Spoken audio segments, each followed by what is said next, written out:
আসসালামু আলাইকুম।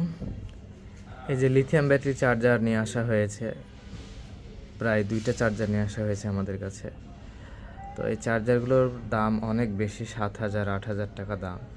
চার্জারের কোয়ালিটিও অনেক ভালো, কিন্তু এটা নষ্ট হয়ে গেলে অনেক কমপ্লিকেটেডভাবে তৈরি করা হয়েছে, যেটা রিপেয়ার করা অনেক কষ্টসাধ্য কাজ একটা। জিনিসগুলোও হাতের নাগালে নাই, আর এখন অনেক নতুন নতুন জিনিস তৈরি করা হয়েছে। এই যে এগুলো সিলিকন পটিং দিয়ে এগুলোকে ওয়াটারপ্রুফ করে দেওয়া হয়েছে।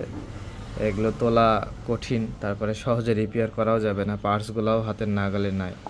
তো আমরা এটা অনেকটাই তুলে ফেলেছি, এখনও পুরো সার্কিটটা বের করা হয়নি।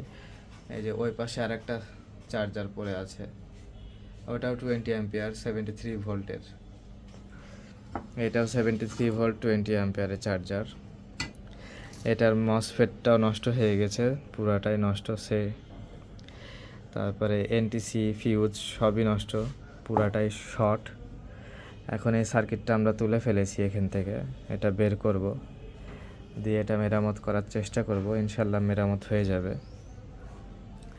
তো আমাদেরকে সময়ের সাথে সাথে নিজেকে প্রস্তুত রাখতে হবে, কারণ আগামীতে আরও অনেক কঠিন কঠিন কমপ্লিকেটেড জিনিস আসবে। যদি আমরা নিজেকে সেভাবে প্রস্তুত না করতে পারি, তাহলে আমরা পিছিয়ে পড়ব, আমাদের কাজ আর হবে না।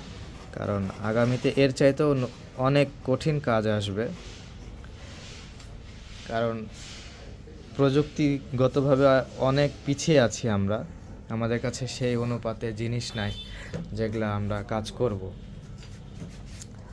যেমনি এখন এই কন্ট্রোলারগুলো আমরা পরবর্তীতে এইটার পুরো সার্কিটের ভিডিওটা আপনাদেরকে দেখাবো ইনশাআল্লাহ। আজকে এই পর্যন্তই।